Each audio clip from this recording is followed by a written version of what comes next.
Hi friends, welcome to my channel. बहुत बहुत स्वागत है आप सभी का। तो फ्रेंड्स, आज हम ब्लाउज से नाप कैसे लेते हैं वो मैं आपको बताऊंगी। आपको कोई भी जो भी परफेक्ट ब्लाउज आता हो, कोई पुराना ब्लाउज हो आपका और आपको परफेक्ट आता हो, तो उससे आपको नाप कैसे निकालना है वो मैं आपको यहाँ पर बताऊंगी। तो देखो, यहाँ पर मेरे पास अब 36 चेस्ट साइज का ब्लाउज है और इस ब्लाउज के ऊपर से हम ब्लाउज के पूरे नाप जो है वो निकालेंगे। तो इस तरह से पहले आपको ब्लाउज को ओपन कर लेना है।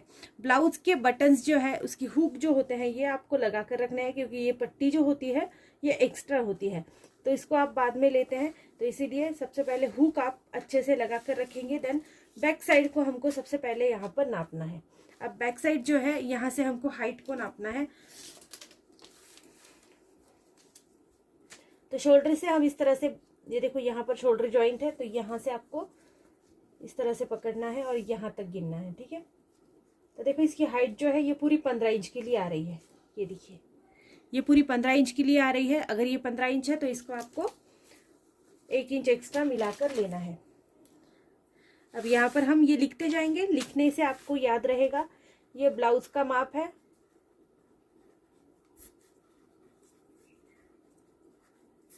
तो यहाँ पर हमने चेस्ट जो है,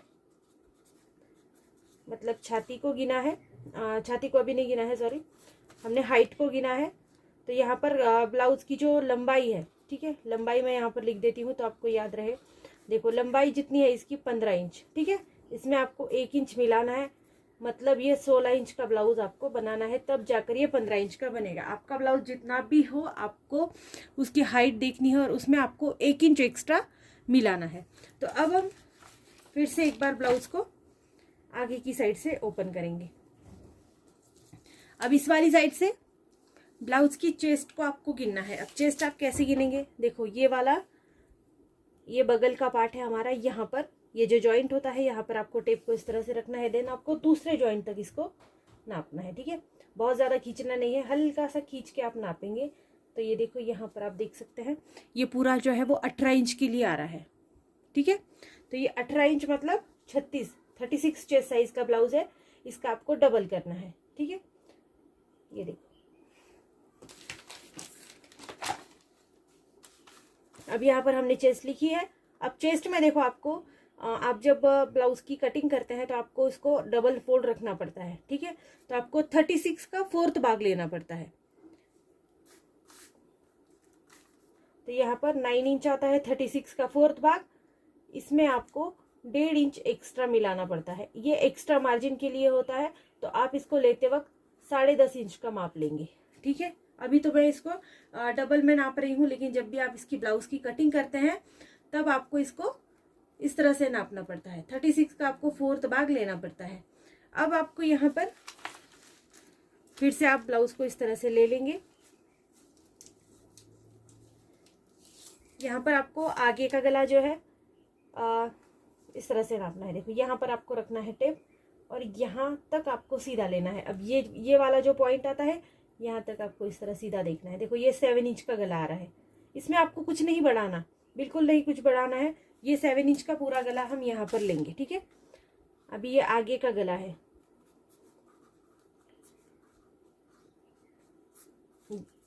7 इंच, इसमें आपको कुछ भी नहीं बढ़ाना। ठीक है, अब पीछे का गला,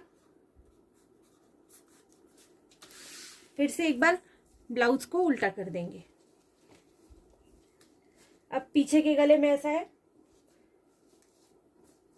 आपको इसमें बुकरम पे अगर आप कट कर रहे हैं तो फिर आपको 1 इंच एक्स्ट्रा नीचे जगह छोड़नी पड़ती है। मैंने मेरे पैटर्न्स में भी आपको बहुत बार बताया है। देखो पीछे का गला कितना है, आपको इस तरह से गिनना है। अब यहाँ पर भी देखो, इसका नोक जहाँ पर आता है वहां पर तक ये गला होता है, तो ये 10.5 इंच का गला है। ठीक है, आपको इसकी सीध लेनी है, जहाँ तक ये आपका गला है ना, इसकी सीध यहाँ से आपको लेनी है। 10.5 इंच का ये पीछे का गला आपका आ रहा है यहाँ पर, तो आपको यहाँ पर भी लिख लेना है 10.5 इंच। यहाँ पर भी आपको बढ़ाना कुछ भी नहीं है। अब देखो, ब्लाउज को आपको इस तरह से फोल्ड करना है। ठीक है, ये ब्लाउज को आपको फोल्ड कर देना है। अब आपको यहाँ पर देखो शोल्डर पट्टी आती है इसकी, ये जो शोल्डर पट्टी है ना, इसको एक ही को आप नाप सकते हैं, दोनों को नापने की जरूरत नहीं है। तो एक को आप नाप लीजिए शोल्डर पट्टी को, ये कितनी आ रही है यहाँ पर, ये 2.25 इंच की आ रही है। ठीक है, तो इसमें आपको 1 इंच एक्स्ट्रा मिलाना पड़ेगा, तब जाके ये 2.25 इंच की आएगी। कैसे, देखो यहाँ पर भी ये फोल्ड होती है, और जब हम इसकी स्लीव्स को अटैच करते हैं तो यहाँ पर भी ये 1/2 इंच के लिए फोल्ड होती है। तो हाफ और हाफ मतलब 1 इंच के लिए। अब ये 2.25 है, तो आपको इसको 3.25 इंच का लेना पड़ेगा शोल्डर पट्टी को, तब जाकर फिर ये इतनी होगी। ठीक है, आप चाहे तो आप इसको कम ज़्यादा कर सकते हैं, ये टोटली आपकी ब्लाउज के ऊपर डिपेंड करता है। तो यहाँ पर लिख लेंगे शोल्डर पट्टी। जिसके भी शोल्डर ब्रॉड होते हैं ना, उसको शोल्डर थोड़ा सा ज़्यादा लेना पड़ता है। तो इस ब्लाउज के शोल्डर जो है मेरे थोड़े से ब्रॉड है, तो मैं जब भी शोल्डर की जो चौड़ाई है वो 3.5 इंच तक रखती हूँ, कभी 3.25 इंच तक रखती हूँ। तो आपको इतना याद रखना है। देखो शोल्डर पट्टी जो है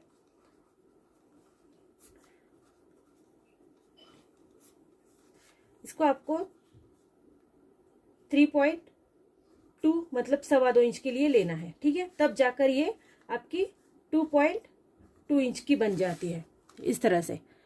अब आपको यहाँ पर गले की चौड़ाई को देखना है। देखो गले की चौड़ाई अब कैसे देखेंगे, इस तरह से ब्लाउज को आप रखेंगे, अच्छे से फोल्ड रखना है। ये देखो, ये जो इसका राउंड शेप है ये यहाँ से आता है, तो आपको सिंपली आप ये जो शेप है इसको सीधा सीधा इस तरह से गिनेंगे। ये देखो यहाँ पर ये 3 इंच की ब्रॉड पट्टी आ रही है। ठीक है, अब चाहे आप यहाँ से भी गिन सकते हैं, इसकी भी आप सीध मिलाकर देख सकते हैं। ठीक है, इस वाली साइड की भी आपको इस तरह से रखेंगे तो ये वाली सीध आपको नजर आ जाएगी। इस वाली सीध में आपको देखना है, या तो फिर आप यहाँ पर रखकर भी इस वाली सीध को गिन सकते हैं। देखो 3 इंच की ये गले की जो चौड़ाई है वो 3 इंच की आ रही है। आप कम ज़्यादा ले सकते हैं, आपके ब्लाउज के ऊपर डिपेंड है। आपका ब्लाउज आप कितने कैसा है, आप कितनी साइज के लिए बना रहे हैं ये टोटल। तो देखो गले की जो चौड़ाई है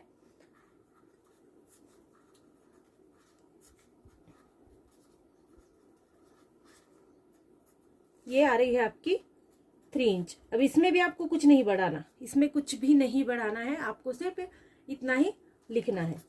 ठीक है, अब देखो यहाँ पर फिर से एक बार ब्लाउज को इस तरह से लेंगे।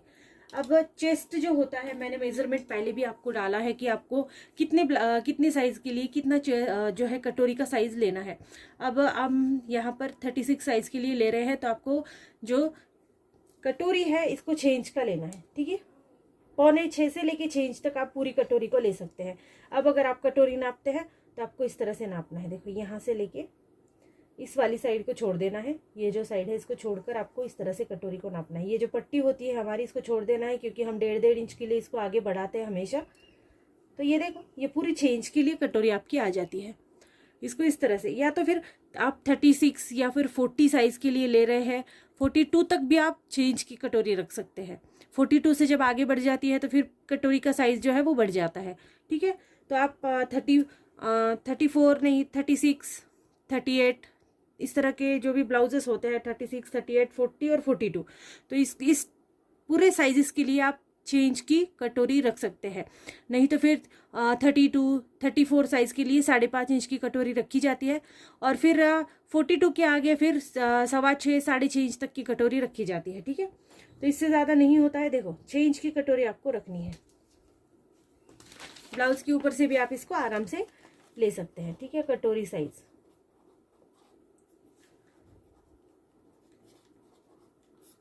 6 इंच की आपको कटोरी यहाँ पर रखनी है। अब साइड बेल्ट, ये जो बेल्ट है इसकी आपको मेजरमेंट लेनी है। देखो एक साइड से अब गिनते हैं इसको, तो एक साइड के लिए 2 इंच का है, मतलब ये 3 इंच का मैंने लिया होगा, तब जाके ये 2 इंच का बन जाता है, क्योंकि यहाँ पर 1/2 इंच के लिए फोल्ड होता है। नीचे से जब हम अस्तर फोल्ड करते हैं तब भी ये 1/2 इंच के लिए फोल्ड होता है। तो यहाँ से ये 3 इंच का है, और इस वाली साइड से ये 2.5 इंच का आ रहा है, मतलब ये 3.5 इंच का है। ठीक है, 1-1 इंच आपको एक्स्ट्रा लेना है। अब ये योग पट्टी का बता रही हूं मैं आपको,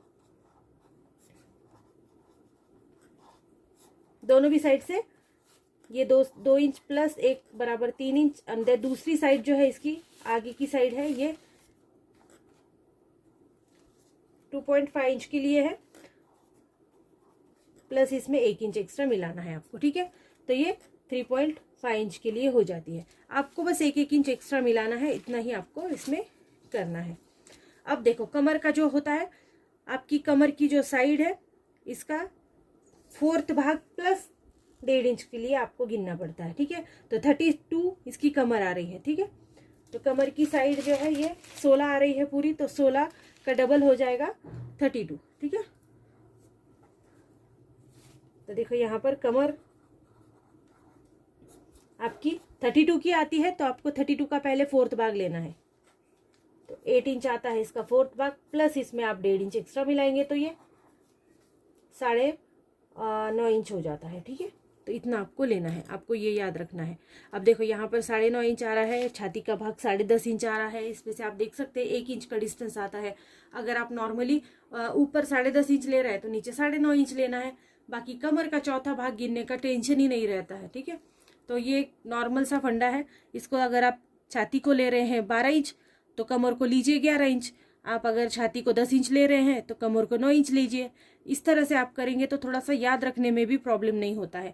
बाकी तो फिर ऐसे ही है कि आप कमर को नाप लीजिए, इसमें आपको 1.5 इंच एक्स्ट्रा मिलाना पड़ता है मार्जिन के साथ, तो ये थोड़ा सा याद रखने में मुश्किल होती है।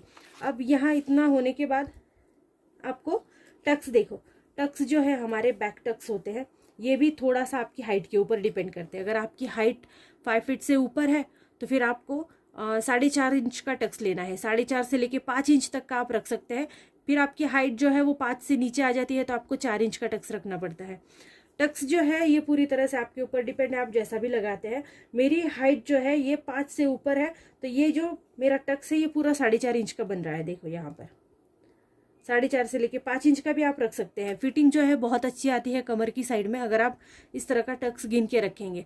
नॉर्मली आपको याद रखना है, बस आपकी 5 से कम हाइट है तो आपको 4 इंच का टक्स रखना है, 5 से ऊपर है तो 4.5-5 इंच का टक्स आप आराम से रख सकते हैं दोनों भी साइड के लिए। अब टक्स कैसा लेना है वो भी मैंने आपको पहले बता रखा है। अगर वीडियो आपको अच्छी लगती है तो चैनल को लाइक शेयर सब्सक्राइब जरूर करना, और इसी टाइप्स के और भी वीडियोज़ को देखने के लिए हमेशा मेरे चैनल पर अवेलेबल रहिए। So thank you friends video को पूरा देखने के लिए। Thank you so much.